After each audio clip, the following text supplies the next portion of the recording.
Likkutei, Acharei, page Chavav, 51, first column. A little bit past midway of the first column. The last thing the Alter Rebbe is explaining that in order to keep Hashem in the world, you need to have the fuel. To keep the fire of Hashem, to keep him in the world, you need the fuel. And the fuel is Machshava Diber Maisa, or Torah Aveda Gemilas Chsadim, or the three words B'riyah Tzir Nasiyah. So he says, davening is Machshava, because it's primarily in the kavan of the heart. Dibur is Talmud Torah, because you have to be the Batabam, you need to say the words. And then the level of Maisa is the level of Tzedakah. Okay? So he says like this. But Rosh Hashanah, therefore on Rosh Hashanah we say, and he says, this is why we say brachos every morning, Baruch Ata Hashem Elokeinu Melech HaOlam, that we bring down the level of Havaya, creation of the world, but it becomes Elokeinu, one with us, then it's able to be Melech HaOlam, then there's able to be a world. And he says, that's why in Rosh Hashanah we say today is the beginning of creation. Because Rosh Hashanah is the day the world was created. Well, Adam additionally is created. And every year it goes back to the way it was at the beginning. And that's the level of Barasiv, the level of Machshava. Yitzartiv is the level of Dibur.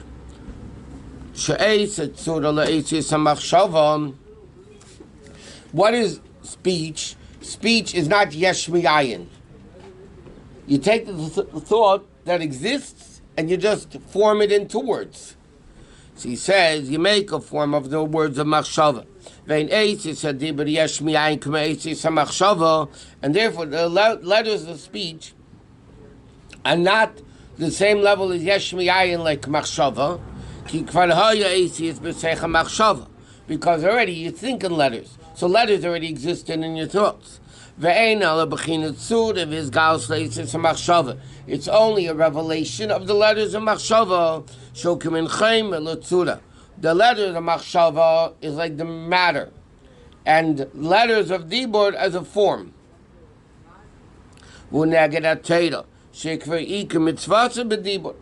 the Alter Rebbe was saying, he just explained Machshava at great length about davening. So then, the second Aveda is Dibur, which is Talmud Torah, the second pillar of the world. You have to speak it, like it says, you have to be diligent in Torah day and night, and we know here, thinking is not like speech. You're not only by thinking. Okay, so he says like this. So, Tefillah is Machshava, and Dibur is Torah. Lochera Machshava is higher than Dibur.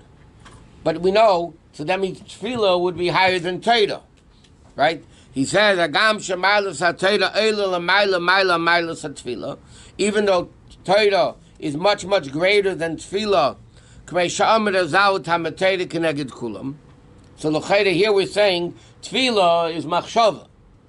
And Talmud Torah is Dibur. So how can we say, normally Machshava is higher than Dibur, how can we say Torah is greater than Tefillah? Ach Adarab, on the contrary. Which is called Stima, the whole Stima, on the contrary. Because Torah comes from the highest of highest levels, the hidden of all hidden. You're not able to get the revelation of Torah until it comes into physical or kol yakiv bevel biyam with the air of their mouth. Meaning, the higher the thing, the lower it falls. And therefore the gilui of the higher thing isn't lower. So therefore, because Torah is greater, where do we reveal Torah? Not in Machshava, but Dafken Dibur.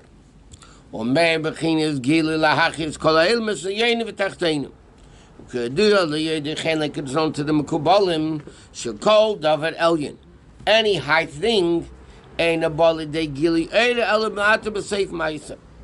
And therefore, by the way, what's the highest thing of all? Actions and mitzvahs and gashmias. Mitzvahs connect you to the essence of Hashem. Why? Because dafka in gashmias, can you tap onto the essence that you can't do it in Gan Eden because there's no gashmias. When we say the tefillah, we do our lips, we do action with our lips. Yeah, but that's just to be yetzer, the mitzvah of saying the tefillah. But the avoid of tefillah is meditation. Here's the last statement is making that all Kabbalim say that. No, it's known to Mekubalim. So the ultimate is that the higher the thing, the lower it comes down. The ultimate light is to come b'maisa. No, he says the ultimate revelation of the highest thing is only in Maisa, when it comes into action. And then he says, Afasisiv, that's the level of Maisa Tzedakah. So now Rabbi is explaining what's the fuel to keep the fire of Elokus burning in the world. You need the fuel. What's the fuel? Torah Vedic Mes Chasadim Mashav Dibur Maisa B'Yitzei Nasiyah. V'nei begimel dvarim elu with these we sing the machshava dibur Maisa Torah Vedic Mes Chasadim on the mamshich and malain we bring upon ourselves. Havaya, the revelation of Elokus, liyasar nechas, that the fire of Elokus, the order of Elokus, should be held into the world. This is the fuel that keeps the fire down here. Like a wick or wood. Like we see, of.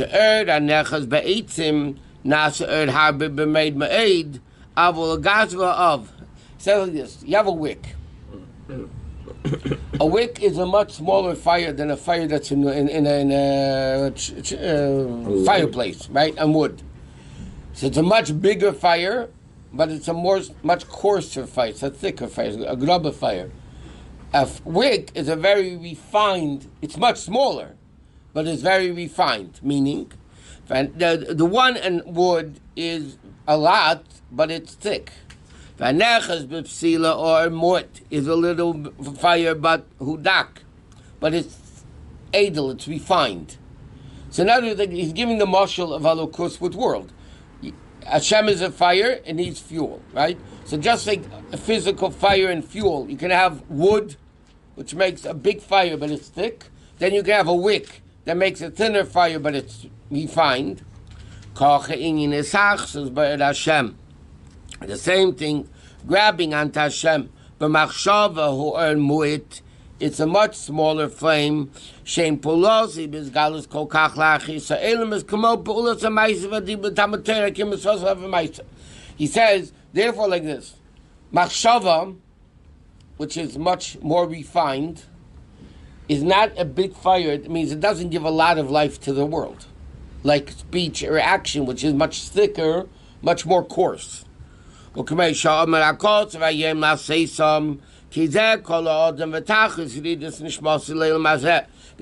the ultimate purpose of the neshama coming into Gashmi is to make a thicker, bigger, Gashmi thicker fire. To bring down the revelation of Elokus, Bechinas Gilui, in a revealed form, he says like this, therefore, in speech and action, there's more Elokus, but it's not as refined. But machshava uruchni is daka, miruchni is hanimshev and is pashet lamata bechinas ma'isa. Therefore, machshava though is much more refined than the fire that comes into dibur ma'isa. And he says, connected to Pesach, beitkin zachomis hayesh v'gasus lo'eraner dafke that the beer is machshava. Okay, therefore, how do you do b'dikas chametz? You have to use a candle. You can't use a thick fire. Even an avuka torch of more than one wick is already too coarse to search for chametz. How do you search for chametz? The Gemara says, "Ner Hashem nishmasadam ve'isei chapes sh'tayim b'neiros." All the Gemara in Pesachim says that you learn out. You have to do b'dikas chametz with a candle. So therefore, Well, how do you do b'dikas chametz? Searching for the internal chametz, the coarse, evil, grob, thick, mundane chametz. You need a refined candle, even though it's much smaller light. But that's the way you're able to make an internal investigation. You can't do it with dibur and ma'aseh. Elab shchinas ma'aseh udibur is pashtus harbe v'nikar poleisef. And therefore, so he says like this. Because the obvious question is, why do we need machshava, dibur, and ma'aseh to serve Hashem as the flame? I mean, the wick to hold the flame. Why do we need all three? Because each one has a mile over the next. Machshava is a smaller flame, but it's a much more refined ruchniistic avodah. And then you can have dibur and ma'aseh, all that. So ma'aseh and dibur is pashtus erd harbe v'nikar poleisef. You see much more the effect of the big fire. Because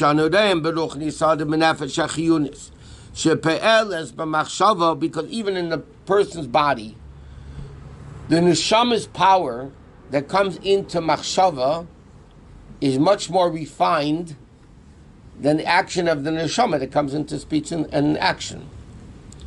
In other words, like this, when you think, you don't see the effect in the body. When you walk, the whole body is shaking. The whole body is moving. Machshava, on the contrary, you can think the guy's asleep. It's like very refined. It's very spiritual.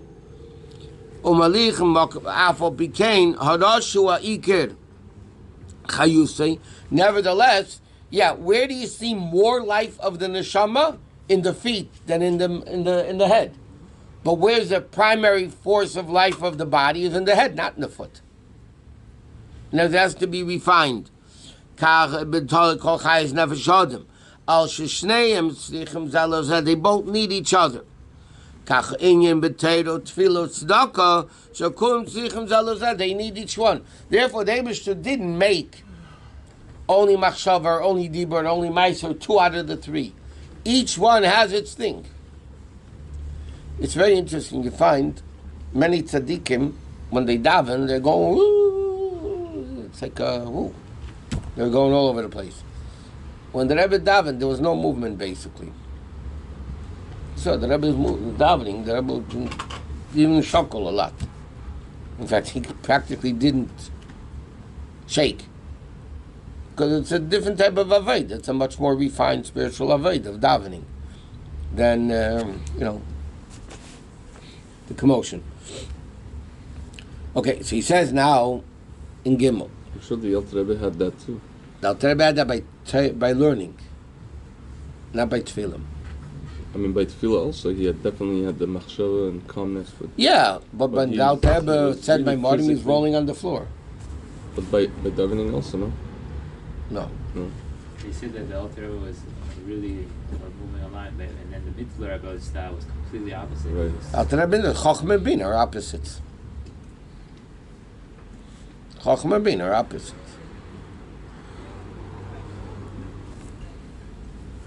Okay, so he says, to explain even more the pasuk, Hashem Elokecha Eisheichahu.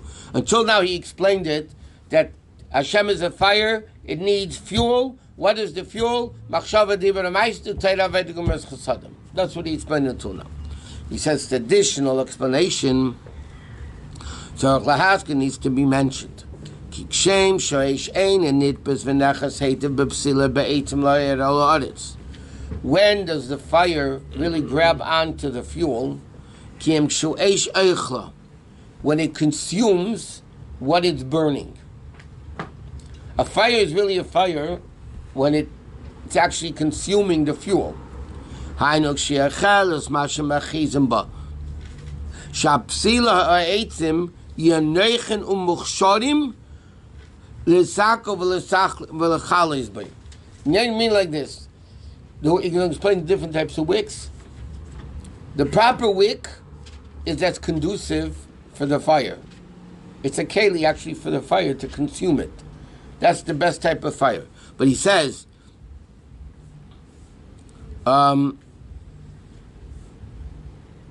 When is the fuel of the three things? Now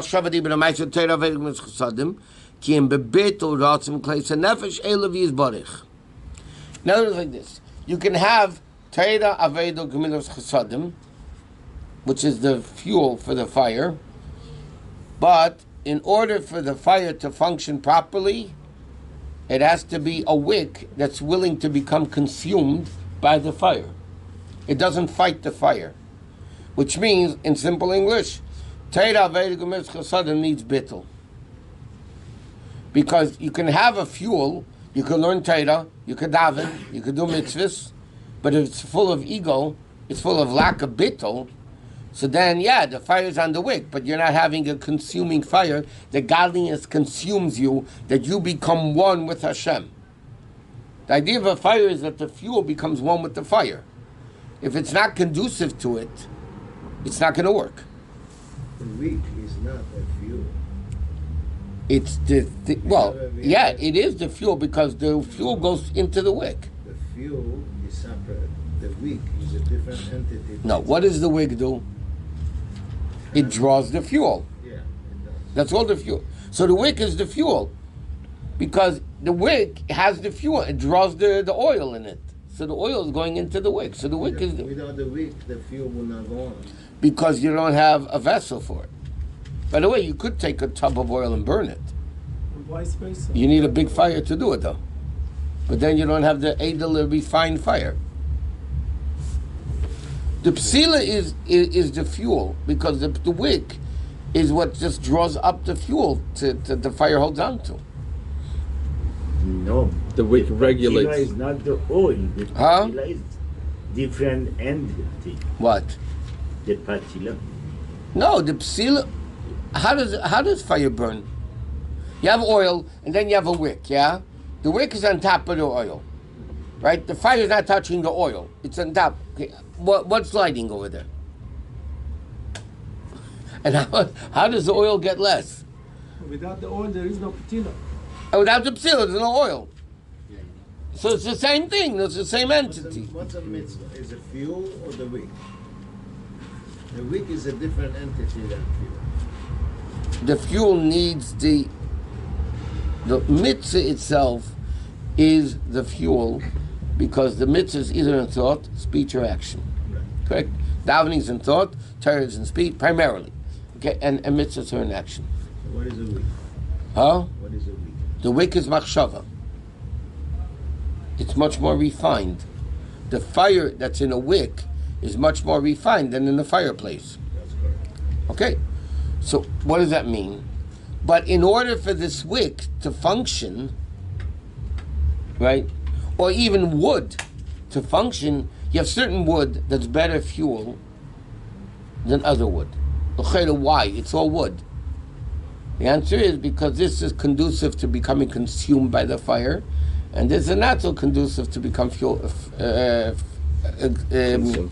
consumed by the fire. So what is the consumption that allows itself to be burnt in a spiritual sense, that you allow yourself to become one with Hashem? You allow yourself to become bottled. I mean, you're bottled, so you allow yourself to become one with Hashem. If the person doesn't have bittul, yeah, they're learning, they're davening, they're doing mitzvahs, but it's not consuming you. At the burning bush, it was the snad didn't become consumed. So it wasn't good fuel at the bush. But it's interesting. I don't know if this is true or not, but what just came to mind, sometimes to start getting a person involved, it has to be shalei lishma. Shalei lishma means I don't do it for bittul, I do it for gaiva, for to become famous, to become great, whatever it is, yeah? So that's why by the burning bush, the first Shalom Aleichem of Moshe Rabbeinu was, the snad didn't become consumed. The snad didn't become consumed because you start off not with necessarily the level of bittul. And then it leads into the ultimate level of bittul. Okay, so he says like this. Kach ein Vaya Nechas V'Sheira B'Nefesh Adam.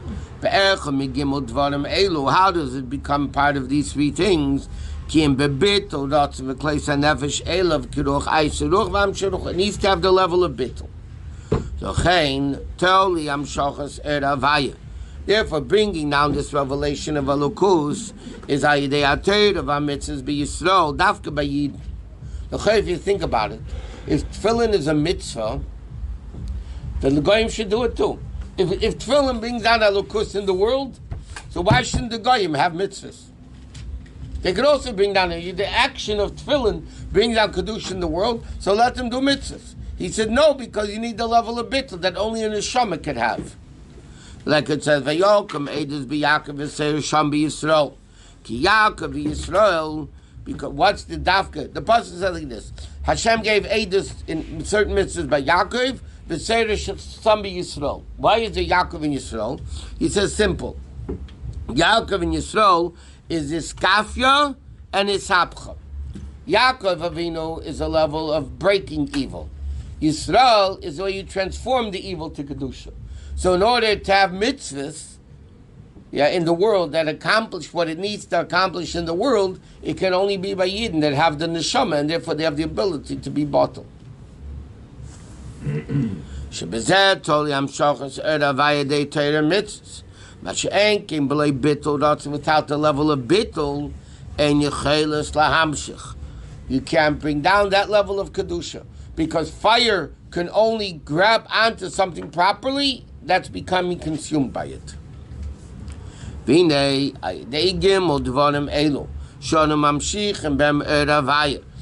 these three things, that we bring down the Eravaya. Even though Lochera, these things come into the physical head, Seichel and Nushi. So Lochera, how is it that we bring down this level of Elokus dafka into Gashmias? So he says that's the famous noshul. Al zen nemani k'verei shranun. K'verei shranun, like we learned, is a slingshot. Yeah, what's a slingshot? Bereish is added zdak, a thin piece of cedar tree. Shechedon lochuf reishel ikra, that you can bend it all the way back. V'achakach sheched chezel kadmutzi. Then when you let go of it, a typical slingshot. Humaylas hadava nitin olav shahoya bikfifasei legoiva lemayla me'ed. Okay, so what's the meaning of slingshot? Slingshot is you put it all the way down, and the further down it goes, the further up it. And the same thing Hashem says, "Kacha me'akadosh baruch hu, ani hu shenislabish b'ma'aseh tachtenim." Hashem says like this. What do you mean Hashem said, I'm a slingshot? Hashem said, I am going to come all the way down, down, down, down into the actions of the people. It goes all the way down, but then the neshama flies all the way up. No, like a slingshot. This is what the Medrash says. Hashem says, I'm going to come into my satachtenim like a slingshot. By lowering Hashem all the way down back, to sal the nefesh adam, the nefesh of the person becomes elevated.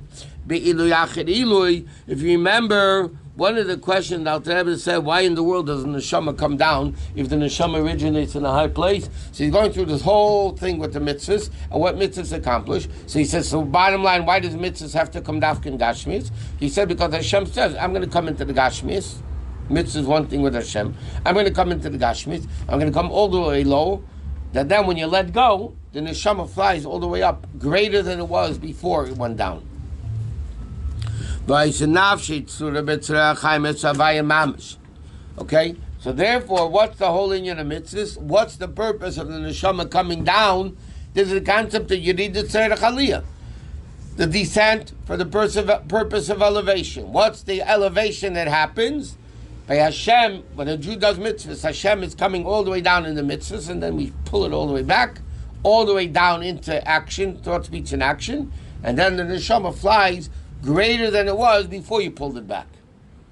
So you have the stone on the string, on the slingshot. Before you pull it down, it's in a high place. It's not going down.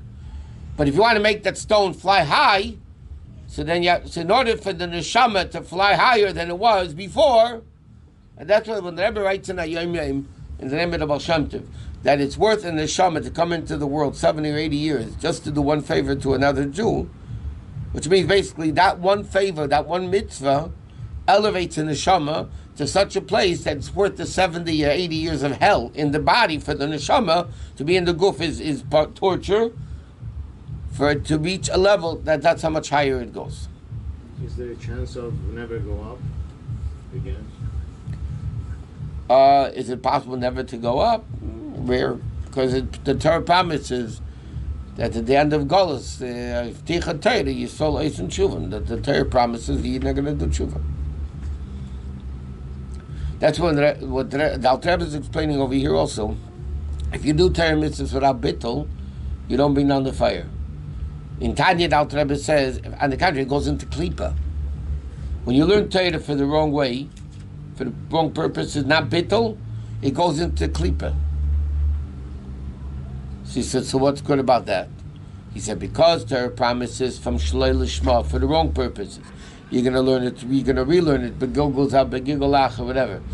This time around, next time around, you're going to learn it properly. So then you re-elevate all the Torah that you put into klipa, becomes elevated to a very high level.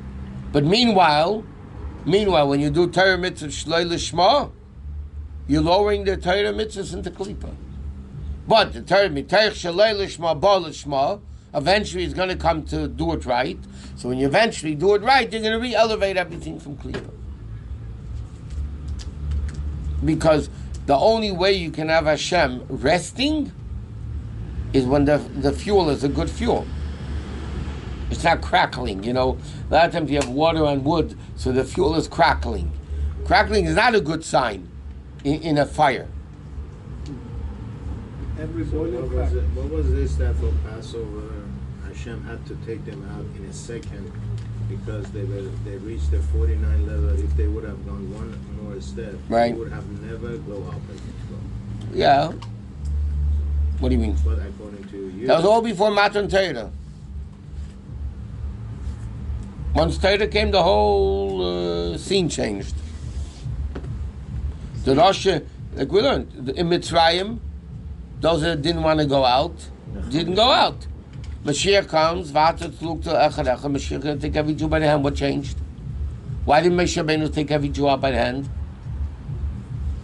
Because before Matan Torah, the relationship was based on behavior. You didn't behave, you didn't go out. After Matan Torah, it's all based on essence.